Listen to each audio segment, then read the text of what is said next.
Hello everybody, welcome back. Today as well we have got you another video, and in this video I'll show you how you can simply play 2 versus 2 in eFootball. But before that, please do make sure to like our video, subscribe our channel, and yes, without any further delay we will simply start our video. For that matter, the thing is a friend match is a new updated feature in your eFootball 2023. So all you have to do is first of all update your app. If it's not updated, you won't be able to access it.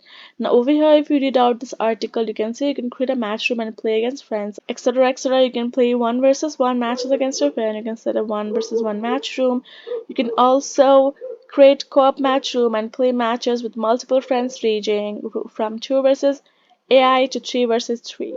So for that, what we gotta do, we simply gotta go ahead, access our eFootball, and go to this option of friend match. We're simply gonna browse through and tap on that particular option. Now here in this section, as I told you before, 1 versus 1 match, simply tap on it, invite your friend, boom, you can play it along.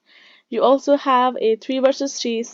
Simply go ahead, tap on this create co-op match room over here, and now here in this section you will be able to find this kind of interface where you have to create your room. You have to enter the room number, right? You have to simply, you can do all the settings according to your needs: match settings, match room settings, game plan.